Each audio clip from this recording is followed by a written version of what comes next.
I'm still on the process of trying to fish out what was wrong on the Nigerian map. So starting from the locations, the names on the 4 cardinal points from the map, they turn it upside down. They call the people in the east and west, they call the middle belt. They call the people, some people in the west, they call them southwest. They call us, the Biafrans in the south, they call us eastern. And later divided us into two, and then gave us southeast and the south in the same geographic, in one Nigeria, in the one map of Nigeria. So this is not all the case. Now, before we go into issues, we would like to, as usual, we would like to, point out one or two things on Nigerian map first before we go to details. Yeah, this is the north. North is inhabited by the Hausas. The south is inhabited by the Biafrans. You like call them the Hebrews or the Eri dynasties, the kingdom of Eri. But today we are known as Biafrans. Then the people in the west are Yorubas. These people here on the east, supposedly they call the middle belt. We have the TVs and the other of their people. Though the issue today, as always, is about the Biafrans, because it seems all the plans of Nigeria focus on the Biafran southern area. Because of that, I focused more on that area. It became area of concern. I myself am from that area, so the Puere and the Igbos and the other Igbos in the coast. I want to repeat what I have expressed last program, actually. So the issue is about the plan of Edwin Clark after the war, whatever he has agreed with the other people, and that plan is not good for the inhabitants of the Biafran territories. The plan of Edwin Clark with the foreigners is not good. So there are ways they are running it. They are using Igbos of this side, this area. They call it as 5 states. I reiterate that this is not 5 states. This is 2 states. Initially, it were Anambra and the Imo state. Then it was called the Eastern region. But later, they created another reader. They call him Edwin Clark. Then other readers are here in this area, for all due respect. But after the war, or maybe during the war, they tried what it is to be able to defeat the Biafrans. And they look for stooges around the Biafran territories, and they found one. As I told you, he is called Edwin Clark. They have used him over time. So that man started making utterances, unwarranted utterances, insulting other people. And because he has backup from the Fulanis, and in some cases the Yorubas, 2 of them are supporting him, and the other people, only him knows how many of them. But what we do know is that he was used to the detriment of the Biafrans. In fact, more than 10 million people were all bound down due to the same unnecessary, insatiableness of Edwin Clark. He's a greedy man, a man of responsibility. He thought that he would use his head to carry the 8. Unfortunately, he forgotten he was a man. Here, Biafran territory is formerly called the Nri dynasty. They call it Biafra. But it was manned then by a man called Nri, and it's known as Nri dynasty in that time. So before the invasion of foreigners from other African countries, and then they attacked through the Western Frank. Nri were not known as a warlord or a fighter. He was a peacemaker. Then he was going to other African countries to broker peace, because they were too savagery in Africa. They kill people anyhow.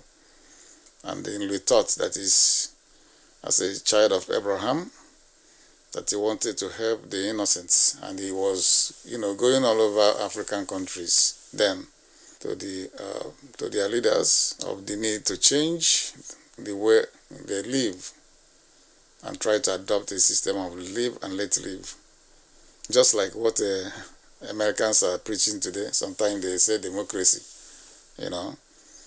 That was exactly what our forefathers were telling Africans that time, to have what you call live and let live. He tried to preach them the law of God of Abraham.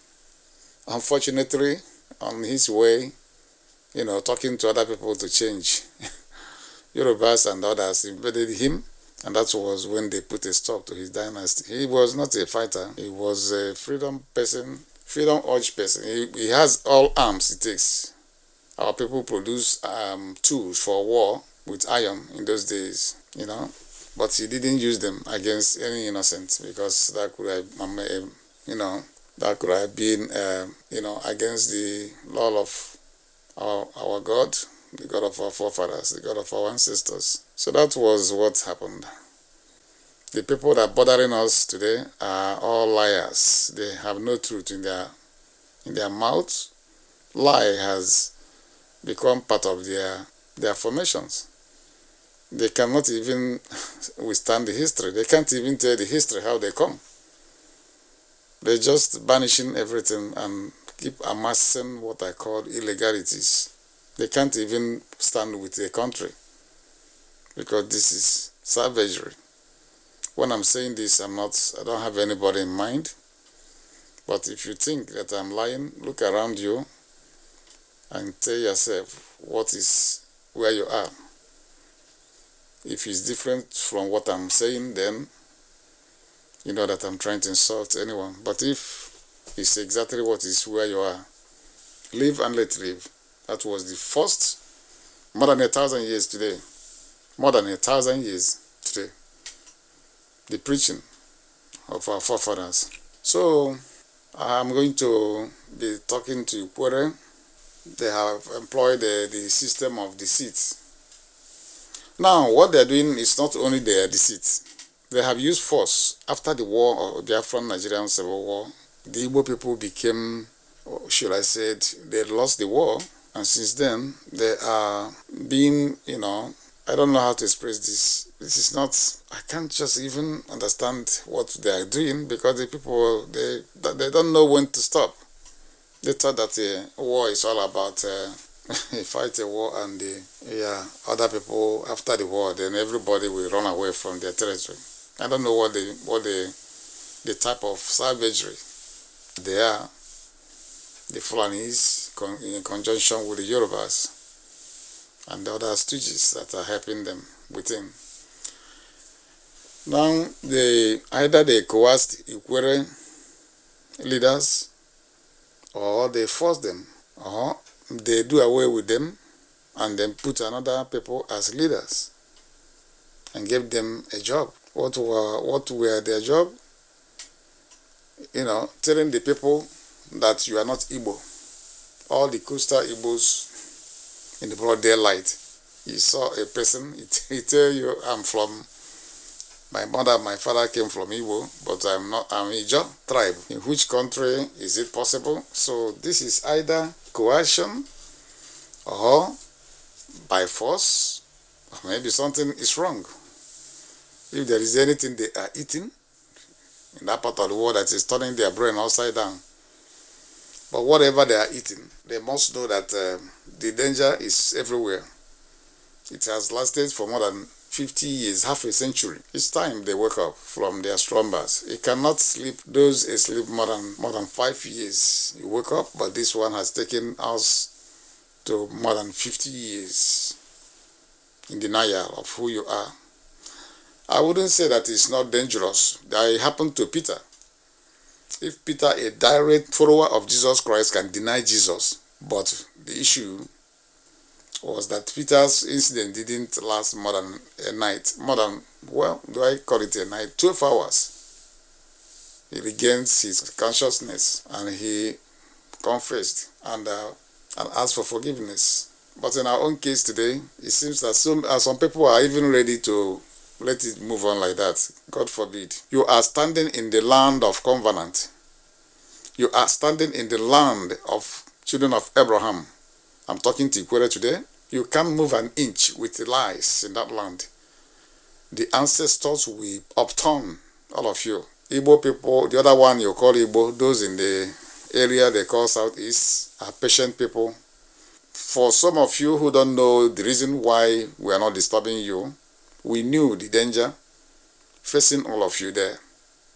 Immediately after the war, we knew that it's not good to start talking to you to change your statements immediately after the war. They knew that if you come back earlier, that it might be another around that area.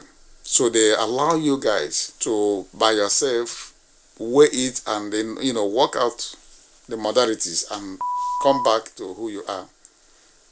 But the area we are watching your elders to do what was right, the children keep, not only that they are denying, they started insulting their brothers. And that is not certain anymore. It became something like, are we dreaming, or what was it? Some even choosing to be anything, a stone tribe. So far it's not Igbo. So that made us, we shivered, we tickled, man, because how can a brother will just wake up one day and say, I am no longer your brother? We know that the war has come and gone. 50 years is a lot of time. It's not supposed to pass 5 years and people start coming back home, start negotiating and apologizing and doing something, all of them coming back. The last thing you will avoid is your tribe, no matter whatever they're giving you to satisfy you, in order to deny. Because Fulani can never deny their tribe. Yoruba may not deny their tribe. Even Hausa will not deny their tribe. Even Hausa cannot deny their tribe. Only Igbos have done this in Nigeria successfully, without any triggering offense. There is nothing you can hold and say this is reason. You just wake up and you start creating so many things that happens and those that didn't happen. This is unacceptable, and nobody on this earth will continue with this type of foolish act of our time. Everything has limit. There is time for foolishness and there is time for wise. That you cannot transmit.